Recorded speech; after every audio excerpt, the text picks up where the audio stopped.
오늘 본문 말씀은 사울이 아나니아에 의해 성령 세례를 받고 회복하는 내용입니다. 9장 10절 말씀입니다. 그때에 다메섹에 아나니아라 하는 제자가 있더니 주께서 환상 중에 불러 이르시되 아나니아야 하시거늘 대답하되 주여 내가 여기 있나이다 하니, 성경은 아나니아가 어떻게 예수님을 추종하게 되었는지에 대해서 말하고 있지 않습니다. 그는 22장 11절에 한 번 더 언급됩니다. 율법에 따라 사는 경건한 사람으로 다메섹에 사는 모든 유대인들에게서 칭찬을 받는 자라고 바울이 이야기하였습니다. 그는 예수님의 음성을 듣는 법을 알았고 매우 위험해 보이는 일에도 순종할 준비가 되어 있었고 보내진 곳으로 가서 지시 받은 대로 했던 자였습니다. 다시 말하면 그는 영적인 사람이었고 하나님에 대한 지혜와 은혜가 충만한 사람이었다는 것입니다. 9장 13에서 14절입니다. 아나니아가 대답하여 주여 이 사람에 대하여 내가 여러 사람에게 듣사오니 그가 예루살렘에서 주의 성도에게 적지 않은 해를 끼쳤자 하더니 여기서도 주의 이름을 부르는 모든 사람을 결박한 고난을 대제사장에게서 받았나이다 하거늘. 바울이 사울이 다메섹으로 온다는 사실을 아나니아가 알고 있었다는 것은 다메섹에 있는 예수님의 추종자들이 다 알고 있었다는 뜻일 것입니다. 그러면 그들 중에는 피신을 한 자도 있었을 것이며 아나니아처럼 마음을 졸이고 있었던 자도 있었을 것입니다. 그런데 예수님은 11절에서 그가 기도하는 중이라고 말씀하셨습니다. 그럼 사울은 무엇에 대하여 기도를 하고 있었을까? 아마도 사울은 매우 혼란한 상태였을 것입니다. 그럴 때 사흘 동안 기도했으면 어느 정도 자신의 마음을 결정했을 시기였을 것입니다. 다시 말하면 아나니아가 도움을 주면 받아들일 준비가 되었다고 예수님이 아나니아에게 말씀하고 있는 것입니다. 15절 말씀입니다. 주께서 이르시되 가라, 이 사람은 내 이름을 이방인과 임금들과 이스라엘 자손들에게 전하기 위하여 택한 나의 그릇이라. 그 당시 바리새인들과 사두개인들은 하스몬 왕조 때부터 이어져 온 적대 관계가 계속되었던 시기였습니다. 대제사장은 사두개파에서 임명이 되었습니다. 그러면 사울은 대제사장의 말을 듣지 않는 것이 정상적인 사고였을 것입니다. 그럼에도 불구하고 사울이 대제사장에게 특권을 부여받아 예수님의 추종자들을 체포하러 다닌다는 것은 그만큼 사울은 예수님의 추종자들을 이단자들로 생각했다는 것입니다. 이런 사울을 주님은 특별한 임무를 위해 부르셨다고 본문은 말하고 있습니다.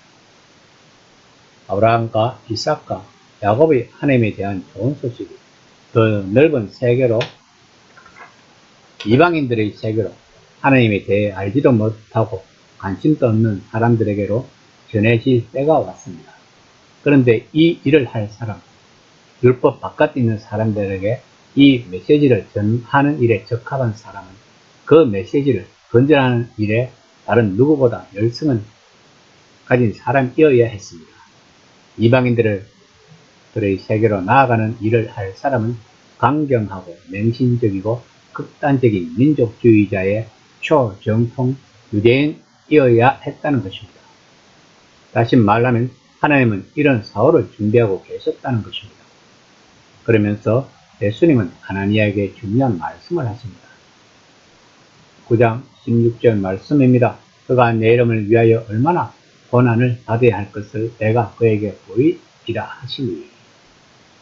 디트리 본 히프 목사는 이렇게 말했습니다. 하나님이 누군가를 부르실 때는 와서 죽으라고 부르시는 것이라고 말했습니다. 이는 사울도 그랬고 사도들도 그랬고 기독교의 역사 속에 수많은 사역자들이 그랬던 것처럼 우리들도 그래야 하는 것입니다. 다시 말하면 하나님의 나라의 일을 하면서 우리들의 야망이나 안락함이나 권력을 꿈꾸지 말라는 것입니다. 그러므로 우리가 하나님과 함께 하지 않은 모든 것, 즉 구제와 봉사, 11조, 주일 성수, 심지어 목회까지도 우리들의 의를 위하여 하는 것이라는 것을 명심해야 합니다. 9장 17절에서 19절 까지입니다. 아나니아가 떠나 그 집에 들어가서 그에게 안수하여 이르되 형제 사울아 주 곧 내가 오는 길에 나타나셨던 예수께서 나를 보내어 너로 다시 보게 하시고 성령으로 충만하게 하신다 하니 즉시 사울의 눈에서 비늘 같은 것이 벗어져 다시 보게 된지라. 일어나 세례를 받고 음식을 먹음에 강건하여지니라. 사울의 마음으로 들어갈 필요가 있습니다. 사울은 사흘 동안 자기 인생에서 가장 큰 혼란을 겪고 있었을 것입니다. 자기가 맞다고 생각하고 앞만 보고 달려왔는데 그 모든 것이 물거품이 되고 만 것이었습니다. 그는 지금 마음의 갈피를 잡지 못하고 있는 것입니다. 그는 그에게 아나니아가 형제 사울아 주 곧 내가 오는 길에서 나타나셨던 예수께서 나를 보냈다는 말을 들었을 때 그의 마음은 한 줄기 빛을 보았을 것입니다. 이로써 사울은 준비된 영혼이 되었던 것입니다.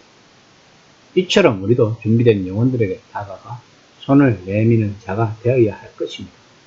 그러기 위해서는 아나니아처럼 예수님과의 영적 교류가 활발히 이루어져야 할 것입니다. 아나니아가 세상 사람들이 추구하는 돈, 명예, 권력을 원하면서 예수님을 도구로 사용하여 기도하였다면 과연 예수님이 아나니아에게 이런 큰 일을 맡겼을까요? 누가는 사울의 눈에 비늘 같은 것이 벗겨졌다고 말하고 있는데 이것이 영안이 열렸다는 것인지 아니면 누가가 흑사이기 때문에 진짜로 비늘이 벗겨졌는지는 크게 중요하지 않습니다. 중요한 것은 사울이 이 모든 것을 받아들이고 세례를 받고 음식을 먹고 강건해졌다는 것이 중요한 사실입니다. 만약에 다메섹에 아나니아가 없었더라면 오늘날 기독교가 존재했을까? 이처럼 우리 한 사람 한 사람은 하나님 나라에서 중요한 사람들인 것입니다. 바울처럼 전면에 나서서 복음을 선포하는 사람이 있는 반면 그 뒤에서 대조하는 사람도 있는 것입니다. 그러므로 우리들은 아나니아처럼 하나님이 때가 되면 쓰시려고 준비해둔 사람들일 것입니다. 그러기 위해서는 우리들은 끊임없이 하나님과의 깊은 교제를 이어가야 할 것입니다. 이 시간 나는 하나님과의 관계가 어떤지를 한번 점검해보는 시간이 되었으면 합니다.